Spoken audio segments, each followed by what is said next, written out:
Hello friends, नमस्कार, जोहार। The सरकारी फ्यूचर में आपका बहुत बहुत स्वागत है। आज के इस वीडियो में हम झारखंड सीजीएल का फॉर्म ऑनलाइन आवेदन करने वाले हैं और हम आपको इस वीडियो में पूरा प्रोसेस बताएंगे कि कैसे आप भी झारखंड सीजीएल का फॉर्म आसानी से भर सकते हैं। अगर आपको झारखंड सीजीएल के वैकेंसी के बारे में पूरा जानकारी चाहिए, जैसे कि last date, age limit, qualification वगैरह, तो वीडियो के डिस्क्रिप्शन बॉक्स में जाइए, वहाँ पे एक आपको पोस्ट का लिंक मिल जाएगा, आप वहाँ से पूरा जानकारी ले सकते हैं।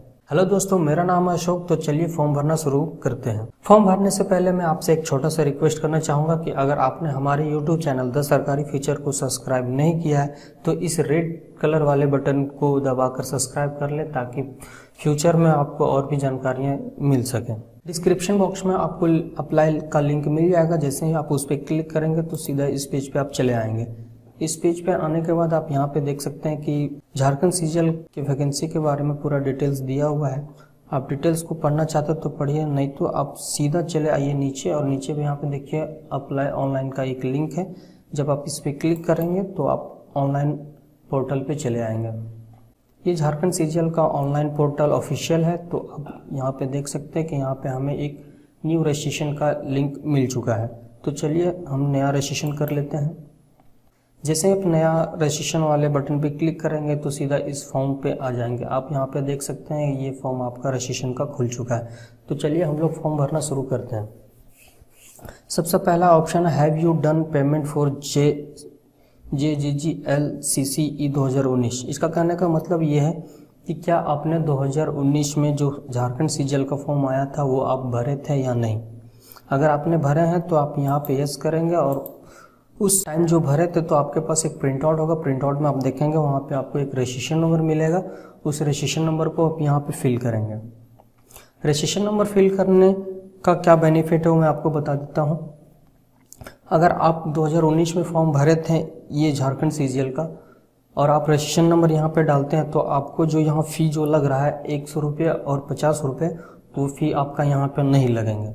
तो अगर आपने भरे हैं तो यहाँ पे रजिस्ट्रेशन नंबर डालें, अन्यथा आप नो करके आगे बढ़ सकते हैं। तो मैं इस कंडीशन में यहाँ पे नो कर रहा हूँ, क्योंकि मैं मान रहा हूँ कि ये मैं फ्रेश फॉर्म भर रहा हूँ। तो चलिए पहला ऑप्शन हमने नो कर दिया। दूसरा ऑप्शन है, आर यू इंडियन सिटीजन। तो अब इसलिए यहाँ पे ऐसे ही करना होगा। उसके बाद तीसरा ऑप्शन है, are you local resident of Jharkhand. ये बहुत इंपॉर्टेंट पॉइंट है। जो लोग झारखंड से हैं उनको तो सोचने की ज़रूरत नहीं है, लेकिन जो लोग झारखंड से नहीं हैं वो लोग यहाँ पे सोच सकते हैं। तो अगर आप झारखंड से नहीं है तो सिंपली यहाँ पे आप नो करेंगे। यहाँ पे देखिए हमारे सामने एक ऑप्शन दे रहा है, other state candidate will be considered in unreserved category. ये तो जाहिर सी बात है, सबको पता है कि अगर आप अपने स्टेट छोड़ के किसी और स्टेट में फॉर्म डालते हैं तो आप जनरल में फाइट करेंगे। तो चलिए मैं यहाँ पे नो नहीं करने वाला, बिकॉज क्योंकि यहाँ बहुत सारे लोग हैं जो झारखंड से हैं। तो मैं यहाँ पे यस करता हूँ। यस करने के बाद देखिए यहाँ पे लिखा हुआ select your district of local resident. तो चलिए यहाँ पे आपका जो डिस्ट्रिक्ट होगा आप वहाँ पे डिस्ट्रिक्ट सेलेक्ट कर लेंगे। उसके बाद है नेक्स्ट ऑप्शन है, certificate number of your local resident of Jharkhand. यानी कि जो आप लोकल रेसिडेंट्स हैं, अगर आप अपना डाले हुए यहाँ पे तो उसका सर्टिफिकेट नंबर मांग रहा है। तो चलिए हम यहाँ पे सर्टिफिकेट नंबर डाल देते हैं। रेसिडेंट और कास्ट को लेकर बहुत सारे इश्यूज आ रहे हैं, लोगों को बहुत सारे प्रॉब्लम है। तो इसके रिगार्डिंग मैं नेक्स्ट में वीडियो लाने वाला हूँ। फिलहाल मैं यहाँ पे फॉर्म को कंटिन्यू करता हूँ। तो यहाँ पे कास्ट सर्टिफिकेट नंबर मांगा जा रहा है, सॉरी रेसिडेंशियल सर्टिफिकेट मांगा जा रहा है। तो मैं यहाँ पे डाल देता हूँ।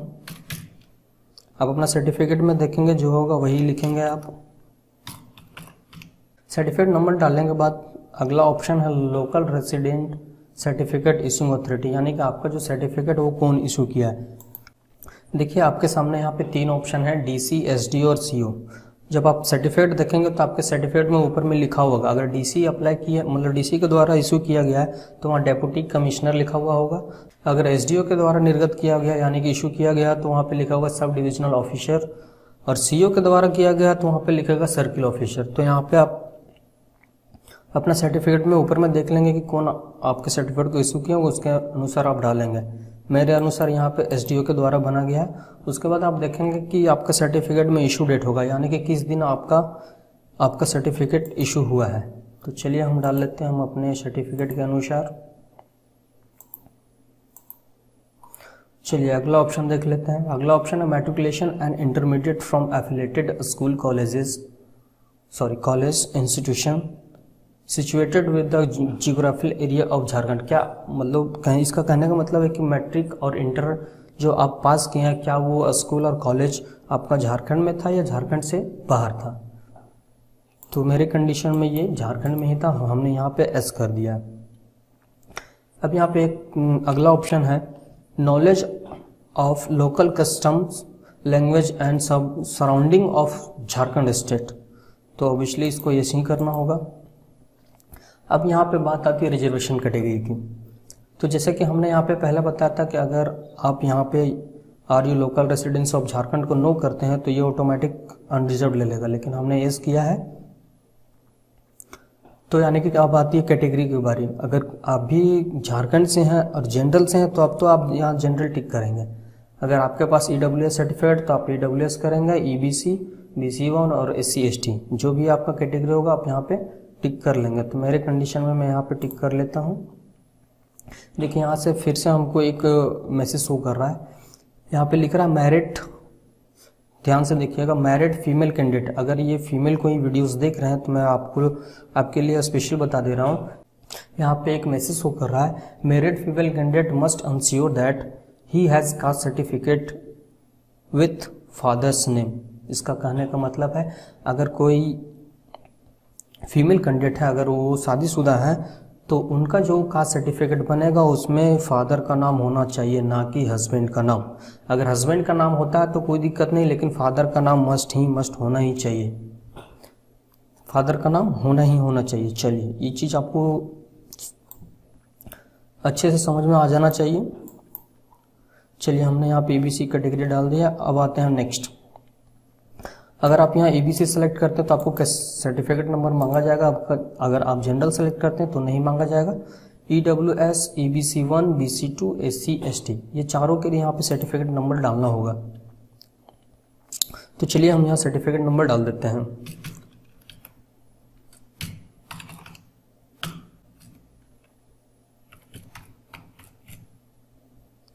सर्टिफिकेट नंबर डालने के बाद फिर से यहाँ पे इशू ऑथराइज अथॉरिटी पूछ रहा है कि आपका सर्टिफिकेट को कौन इशू किया है।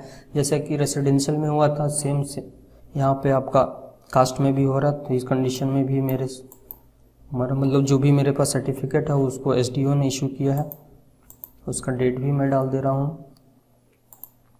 आप सावधानी पूर्वक डालेंगे कि आपका सर्टिफिकेट में जो भी डेट होगा। चलिए अगला ऑप्शन देखते हैं। अगला option are you person with minimum 40% disability. अगर कोई व्यक्ति विकलांग है यानी कि PWD है, पर्सन विद डिसेबिलिटी है, तो यस करेंगे या नो करेंगे। अगर आप यस करते हैं तो आपको डिसेबिलिटी का टाइप पूछा जाएगा और उसमें आपको सर्टिफिकेट वगैरह का देना होगा डिटेल्स। तो मैं यहाँ पे फिलहाल नो करता हूँ। उसके बाद आगे बढ़ता हूँ। आगे है आपके आगे ऑप्शन दिया हुआ are you an ex serviceman, तो यहाँ पे मैं भी नो करने वाला हूँ। अगला है आपका do you claim reservation under sports quota. Sports quota से अगर कोई है तो यहाँ पे यस करेंगे और स्पोर्ट्स कोटा का डिटेल डालेंगे। हमारे कंडीशन में मैं यहाँ पे नो कर रहा हूँ। अब यहाँ पे डालना है एप्लीकेंट नंबर। ध्यान रहे कि यहाँ पे आपको वही स्पेलिंग डालना जो आपका मैट्रिक के मार्कशीट में हो। तो चलिए मैं यहाँ पे डाल लेता हूँ। उसके बाद जेंडर सेलेक्ट कर लेना है। उसके बाद मोबाइल नंबर डालना है। इस कॉलम में फिर से आपको रिपीट करना मोबाइल नंबर ही। उसके बाद आपको डालना है नेक्स्ट वाले कॉलम में ईमेल आईडी। ईमेल आईडी 2 बार ले रहा है क्योंकि उसी को रिपीट करना, आपको कंफर्म करना, यानी कि जो आप ऊपर डालेंगे वही ईमेल आईडी आप नीचे डालेंगे। उसके बाद आप अपना डेट ऑफ बर्थ डालेंगे जो आपका 10th के मार्कशीट में होगा, बस आपको वही डेट ऑफ बर्थ डालना है। अगर आप दूसरा डालते हैं तो आप यहाँ पे गलत करेंगे, इसीलिए आपको वही डेट ऑफ बर्थ डालना है जो आपके मार्कशीट में है। बहुत लोग क्या करते हैं अपना आधार कार्ड वाले डाल देते हैं, जो कि बहुत लोगों का आधार कार्ड में डिफरेंस रहता है, तो आपको ऐसा नहीं करना। 10th में जो है आपको वही डालना है।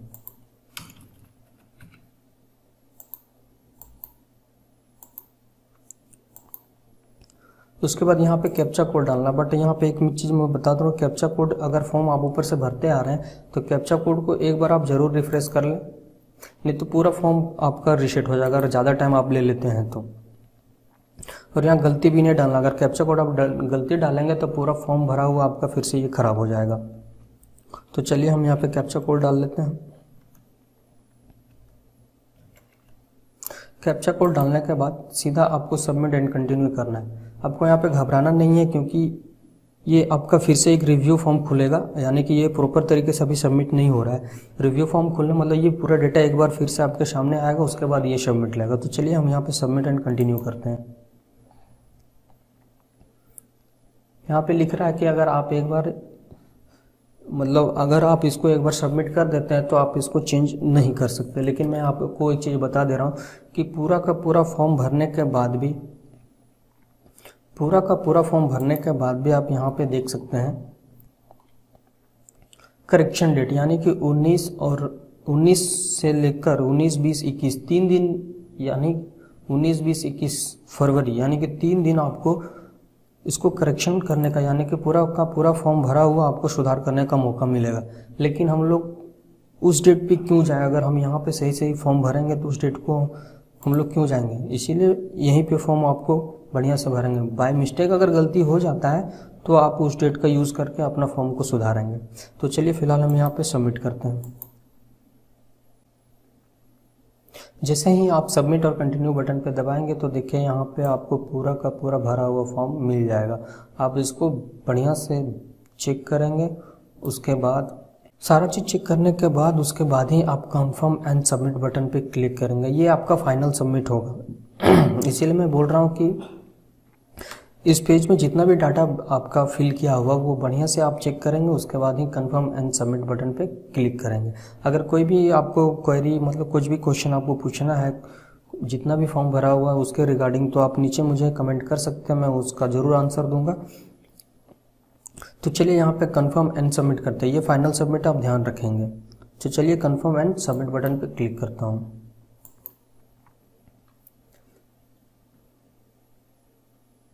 क्लिक करने के बाद आप यहाँ पे देख रहे हैं आपका एप्लीकेशन नंबर और पासवर्ड मिल जाएगा। तो आपको इसको कॉपी कर लेना या फिर जहाँ भी स्टोर करना आप इसे स्टोर कर सकते हैं। जब आपको एप्लीकेशन नंबर और पासवर्ड मिल जाएगा तो आप simply click here for login button पे क्लिक करेंगे और अपना लॉगिन करेंगे। जितना भी क्रेडेंशियल डाला हुआ एप्लीकेशन नंबर और पासवर्ड डाल के आप यहाँ पे लॉगिन करेंगे। तो चलिए मैं आप यहाँ एप्लीकेशन नंबर डाल लेता हूँ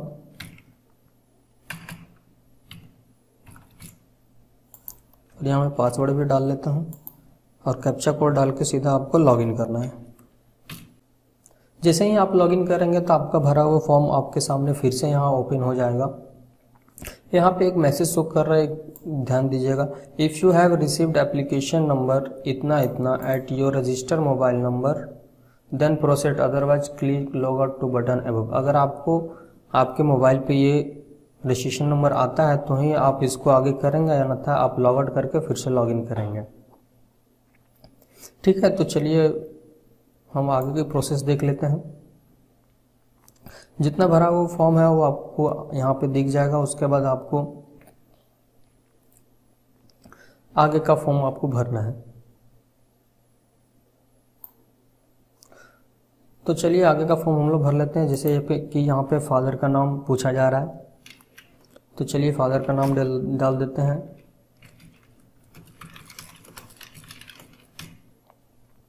नेक्स्ट में आपका मदर का नाम है। ये दोनों डिटेल्स आपको 10th के मार्कशीट में जो है बस उसी के अनुसार यहाँ पे डालना है आपको। आर यू मैरिड, तो चलिए हम यहाँ पे नो करते हैं।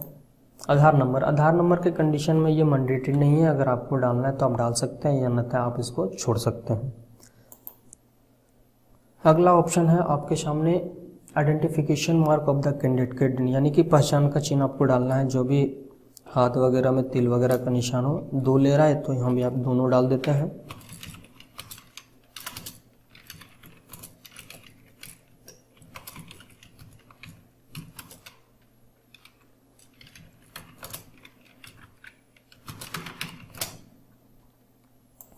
उसके बाद है यहाँ पे एड्रेस में आप ध्यान देंगे के एड्रेस आपको वही डालना है जो आपको रेसिडेंशियल सर्टिफिकेट में है। दो एड्रेस है, कॉरस्पॉन्डेंस और परमानेंट। कॉरस्पॉन्डेंस में आप वो डालेंगे जो आपके आधार कार्ड में या फिर आप जहाँ रह रहे हैं, और परमानेंट में आप वो डालेंगे जो आपके रेसिडेंशियल यानी कि आवास प्रमाण पत्र में है। अगर दोनों सेम है तो आप दोनों जगह पे सेम एड्रेस डालेंगे। तो चलिए मैं अपना यहाँ पे एड्रेस डाल लेता हूँ।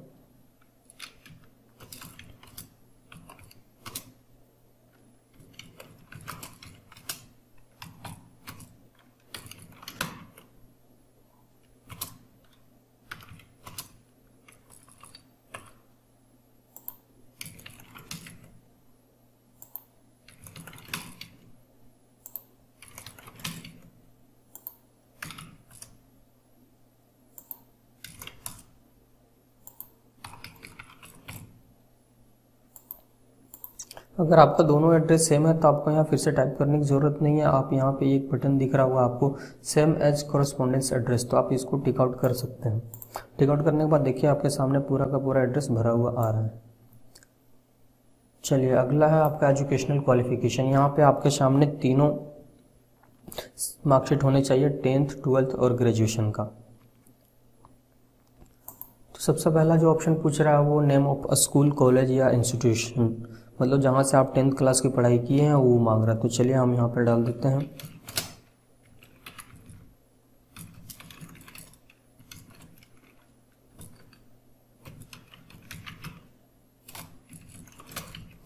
उसके बाद है बोर्ड यूनिवर्सिटी, तो यहाँ पे मैं बोर्ड डाल देता हूँ।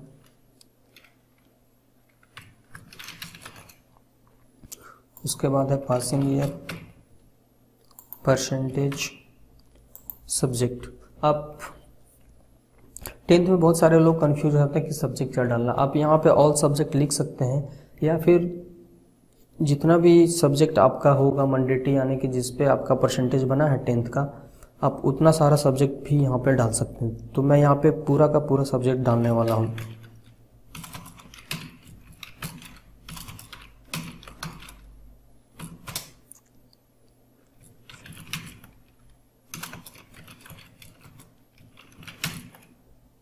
चलिए हमने यहाँ पे पूरा का पूरा सब्जेक्ट,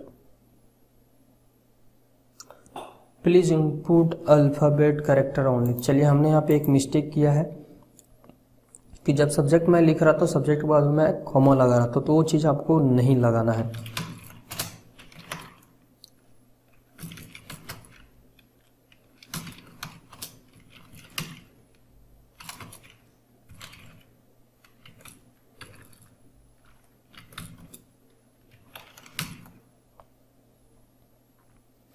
देखिए मैंने यहाँ कॉमा फिर से लगा, ये फिर से एरर देगा। तो चलिए मैं इसको हटा लेता हूँ। तो देख सकते हैं कि यहाँ पे मैंने सब्जेक्ट डाल दिया। अब बारी आती है इंटर की। तो इंटर में भी आपको यहाँ कॉलेज स्कूल का नाम डालना है। तो चलिए हम डाल लेते हैं।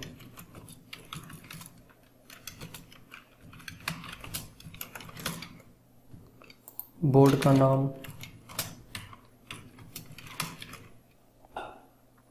पासिंग ईयर, परसेंटेज, सब्जेक्ट में आपको लिखना होगा पूरा का पूरा जितना भी सब्जेक्ट हो उसमें। चलिए मैं यहाँ पे डाल लेता हूँ।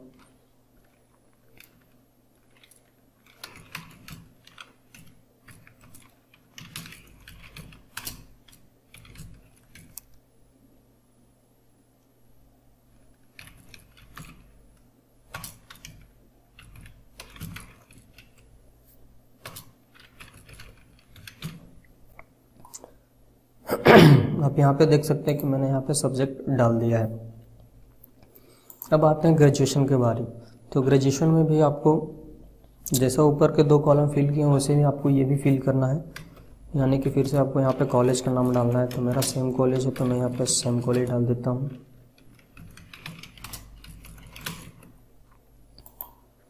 यूनिवर्सिटी मेरा है Vinoba Bhave university Hazaribagh. Passing year,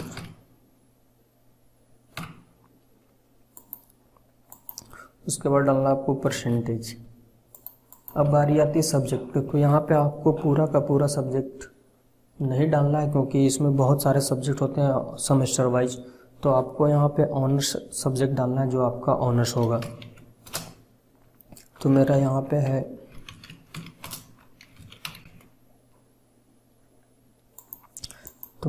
history honours है, तो मैंने हिस्ट्री ऑनर्स डाल दिया। अगर आप चाहे तो हिस्ट्री ऑनर लिख सकते हैं, या फिर आपको अगर लगता है कि सब्जेक्ट पूरा का पूरा डालना है तो आपका जो लास्ट ईयर का मार्कशीट होगा यानी कि फाइनल 3rd ईयर का, उसमें जो सब्जेक्ट दिया होगा वो आप यहाँ पे डाल सकते हैं। अगर वो पॉसिबल नहीं है क्योंकि वो बहुत सारा सब्जेक्ट होगा, तो पॉसिबल अगर नहीं है तो आप सिर्फ और सिर्फ आप अपना सब्जेक्ट जो मेन सब्जेक्ट ऑनर्स होगा उसको डाल के यहाँ पे छोड़ सकते हैं। इसके बाद आती है पोस्ट डिटेल। सबसे इम्पोर्टेंट चीज़ है पोस्ट डिटेल। अब पोस्ट में मैं आपको एक चीज़ यहाँ पे दिखा देता हूँ। पोस्ट यहाँ पे देखिए, पहला जो है असिस्टेंट ब्रांच ऑफिसर है, दूसरा है जूनियर सेक्रेटरियल असिस्टेंट, और तीसरा है ब्लॉक सप्लाई ऑफिसर, चौथा है प्लानिंग असिस्टेंट। तो आप यहाँ पे सीट को देखकर या फिर आपको जो पोस्ट लगता है कि हम इसमें जॉब कर सकते हैं, तो उसके अनुसार आपको वहाँ पे डालना है, नंबर के अनुसार। तो चलिए मैं यहाँ पर डाल देता हूँ, जैसे जैसे पोस्ट है वैसे ही मैं डाल देता हूँ। उसके बाद यहाँ पे लिखा हुआ एक ऑप्शन है सेलेक्ट पेपर 2 लैंग्वेज। पेपर 2 का जो लैंग्वेज होगा वो आपका कौन सा होगा। इस लिस्ट में आप देखिए उर्दू है, संथाली है, बांग्ला है, मुंडारी है, हो खिरिये, इस तरह करके बहुत सारा है। तो जो आपको लैंग्वेज लगता है कि आप पेपर 2 का एग्ज़ाम लिख सकते हैं वो इसमें से चुन सकते हैं। मैं यहाँ पे खोरठा चुन रहा हूँ। इतना फॉर्म भरने के बाद आपको सिंपल फाइनल सबमिट करना है। आप एक बार फिर से इसको चेक कर लीजिएगा बढ़िया से, उसके बाद ही आप सबमिट बटन पे क्लिक कीजिएगा। तो चलिए हम यहाँ पे सबमिट करते हैं। देखिए यहाँ पे पहला स्टेप यानी कि दूसरा स्टेप, स्टेप 2 ये ग्रीन हो गया है, यानी कि ये सक्सेसफुल आपका सबमिट हो चुका है। उसके बाद आप नीचे आइए। इतना करने के बाद आपको सीधा चले जाना है प्रोसेस फॉर पेमेंट पे।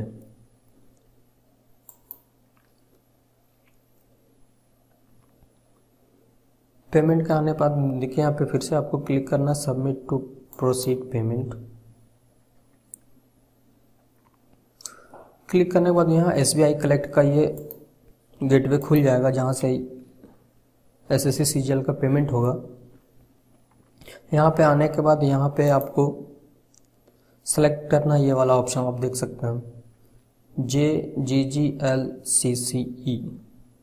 इसको क्लिक करेंगे और यहाँ पे अपना एप्लीकेशन नंबर डालेंगे।